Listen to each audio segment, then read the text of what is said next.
Alors, on attaque l'exo 3. Donc le but, il est assez simple. On va prendre une maison qui est très bien isolée, RT 2012, chauffée au bois avec des petits pellets, ok.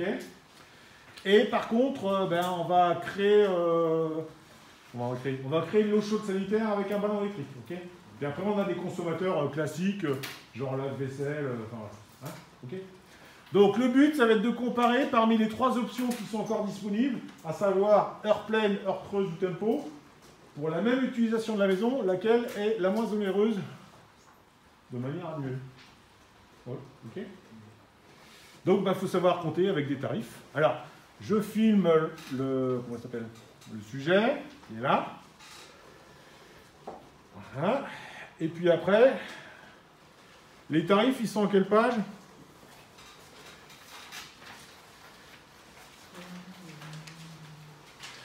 Alors, les tarifs, ils sont là. Donc ça, c'est des tarifs. J'ai pris chez EDF.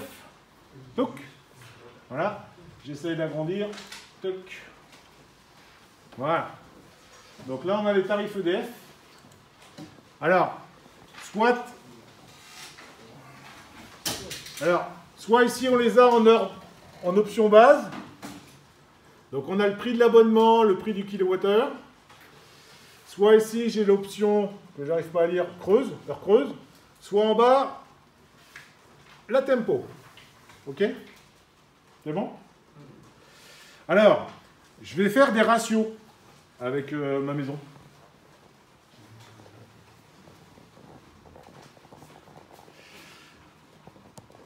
Ok? Alors, on dit qu'on a une maison super bien isolée, hein, donc qui respecte ce qu'on appelle la réglementation thermique 2012. Donc elle consomme très peu pour se chauffer. Et d'ailleurs, on se chauffe qu'uniquement avec un poêle à pellet. Ça marche bien, hein. Avec ça, tu as 23 degrés dans la maison si tu veux. Et qu'est-ce que je raconte, moi ? Je cherche mon sujet. Voilà.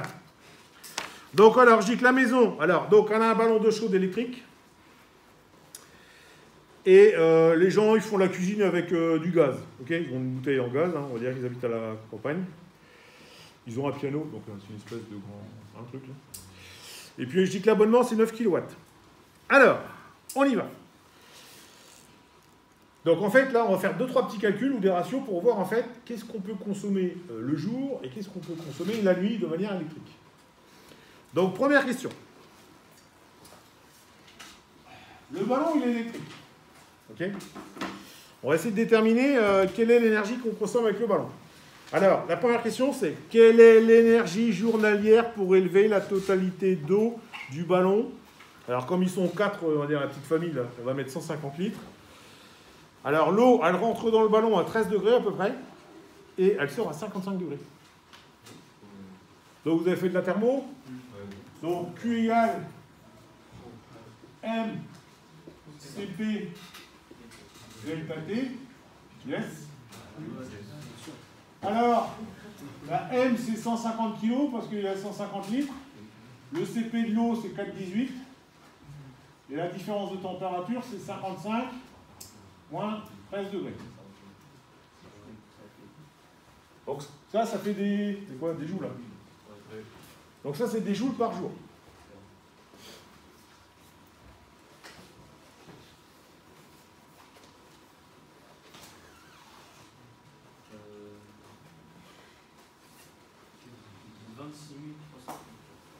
« 26 300 » 26 334. Alors ça, c'est des joules par jour. Alors, bon, moi, la thermo, j'ai pas trop l'habitude d'en faire. Donc, écoute, je savais même plus si c'était des joules ou autre chose comme unité. Hein. Parce que, attention, dans l'énergie, il peut y avoir les calories, les joules, les wattheures, les kilowattheures, les tonnes équivalent pétrole, enfin voilà. Hein. Et le 4,18, je ne sais jamais trop si c'était en kilos quelque chose. Bon, alors moi, ce que je vais faire, je vais convertir ça dans ce que je connais en kilowattheure, et puis je vais regarder, en gros, combien ça me coûte tous les jours pour prendre une douche chaude. Si je tombe sur 200 balles par jour, c'est forcément je me suis planté quelque part. À mon avis, c'est entre 50 centimes et 2 euros. À peu près. Vous voyez ce que je veux dire? C'est un ordre d'idée. Donc, alors, il faut convertir les joules. Alors moi, c'est pareil, je ne connais pas ça par cœur. Mais les joules, c'est de l'énergie. Donc, l'énergie, c'est de la puissance fois un temps. Donc, il faut une seconde. Alors, moi, je vais mettre ça en wattheures. Donc, alors, pour avoir des heures, dans une heure, il n'y a pas loin de 3600 secondes. Ouais. Donc, normalement, logiquement, ça fait 3600 joules. Ok. Bon, et donc là, 1 watt fois 3600, ça fait 1 watt heure. Bon, après, sur ma facture EDF, c'est en kilowattheure. Donc, du coup, 3600 kilojoules, c'est égal à 1 kilowattheure. Bon, voilà. Je ne la connaissais pas, moi. Je sais pas, ça, c'est le genre de truc que je ne connais pas par cœur. Donc, du coup, ça nous fait combien de kilojoules, ça? Par jour?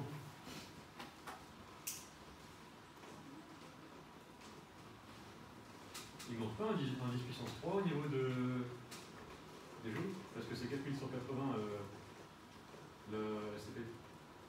Ah ben je sais pas. Ah si si. Voilà, c'est pour ça que tout à l'heure j'ai dit, ouais. Je sais pas si c'est en kilojoules ou... Ah, est-ce que c'est l'unité? Bah là, si on laisse en joules, en tout cas, il manque un 10 puissance 3, c'est sûr. Ah. Donc du coup, je mets des kilojoules. Ouais. Alors tu vois, en fait, c'est ce que j'ai dit tout à l'heure. Je sais pas trop si 418 c'est joules ou kilojoules. Et en fait, en faisant mon calcul en euros, en faisant mon calcul en euros, je sais que ma douche, pour 4 personnes, si ça me coûte 1 euro, c'est plausible. Si c'est 1000 euros, si c'est 1 euro divisé par 1000, il y a un problème. Ou si c'est 1000 euros, il y a un problème aussi. Donc du coup, 26 300 divisé par 3600, ça fait quoi ça? 7, 8.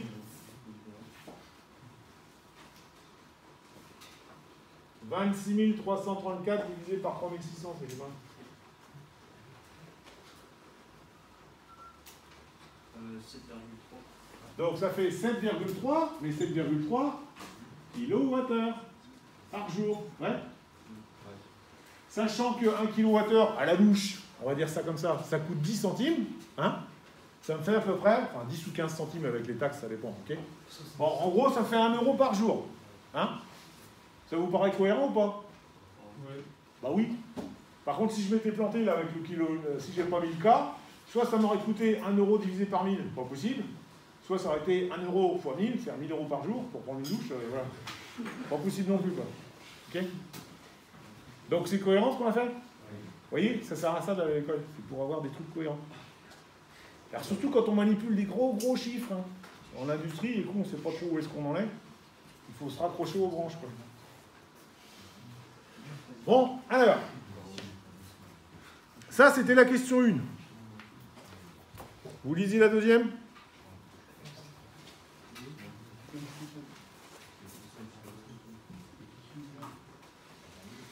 Alors, bon, comme avant, j'étais en génie thermique, là, à Saint-Lô. Une maison comme ça consomme à peu près 12 000 kWh. Okay, la mienne, tout compris, c'est entre 30 et 40 000. Pour le chauffage, il y a juste 30 000. Bon, alors là, on va dire que c'est 12 000 kWh. Tout compris, hein, ok. Alors, le chauffage, l'eau chaude sanitaire, la vaisselle, la box, tout ce que tu veux. Alors, je suppose, c'est un ratio, que le chauffage, ça représente 50% des consommations, ok, sachant que c'est du bois, des petits pellets. Quelle est la part restante pour les consommateurs d'électricité hors ECS? ECS, ça veut dire quoi? Eau chaude sanitaire. Donc, en fait, on va chercher quelle est la consommation électrique annuelle sans l'ECS. Donc déjà, on a 50% de chauffage. Je vais mettre des petits pellets. Okay, donc là, les petits pellets, c'est bien ça. Hein, si tu rentres plutôt ou quoi, à distance avec ton téléphone, tu as une application, tu peux lancer ton chauffage. Et puis le temps que tu rentres, hop, il fait chaud. Enfin voilà. Hein, bon, l'inconvénient, c'est que tu as une réserve en général qui fait 2 ou 3 jours maximum. Mais bon. Si tu as un poêle à bois, comme chez moi, en fait, c'est tous les 2-3 heures qu'ils vont remettre une bûche. Là, c'est tous les 2-3 jours. Pas pareil. Donc 50% de pellets, donc ça fait 6000 kWh. Okay, le gaz pour faire à manger, ça compte pas, ça consomme pratiquement pas, donc on laisse tomber ça. Du coup, il reste 50% d'électricité. Donc, 50% de 12 000 kWh, ça fait toujours 6 000 kWh. Vous êtes d'accord? Ça, c'est pour toutes les lecs. Hein? Mais, ça, c'est par an. Hein. Mais l'ECS, ça en consomme combien par an? Sachant que la règle, c'est de se laver une fois par jour. Ah, merde. Alors, en une journée, j'en consomme 7. Donc, ça fait combien par an?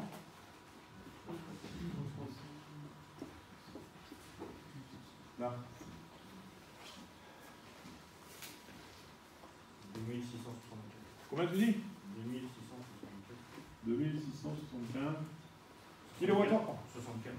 Ouais, 64 kWh par an. Donc, du coup, le reste. Alors, le reste, on est d'accord, hein, ça va être. Je fais dans l'ordre de ce qui consomme le plus. Hein. Tu as la machine à laver. Donc là, tu as une résistance électrique qui consomme. Tu as un lave-vaisselle. C'est pareil. Ça consomme. Hein. Bon, le sèche-linge, je laisse tomber. Bon, alors ça c'est du courant fort, on va dire. Puis après, tu as des babioles. Hein, tu as le micro-ondes. Tu as la cafetière, la tireuse à bière. Alors, une box. Une box, ça consomme rien, une box, hein, ça consomme 10 ou 5 watts, voilà. Un PC, c'est pareil, ça consomme que dalle, quoi. Hein, okay, bon. Donc le reste, alors on est bien d'accord, c'est 6000. Le reste, ça consomme 6000, moins 2664. Dommage que ce soit pas un 1. Donc ça fait 3336 kWh par an. 16, 64. 3, 10, c'est bon ça? Oui, voilà. Ça doit être bon. Bon, voilà. Donc, tout ce qui est machine à laver, lave-vaisselle, box et compagnie, TELED, t'en consommes 3336 kWh par an. Ça vous va ou pas ça? Et donc, la prochaine fois, on terminera parce que là, on n'a pas le temps. Prendre son temps hein, pour faire ça. Donc le but, ce sera de déterminer, en fait, il va y avoir forcément des consommateurs qu'on va pouvoir éventuellement décaler la nuit, comme la machine à laver et le lave-vaisselle, hein, on est bien d'accord, hein, que ça lave à 20h ou 23h le lendemain, ça sera aussi propre. Donc ça, on peut le décaler hein, la nuit. Donc on verra, selon l'option que l'on prend, quelles économies on peut faire.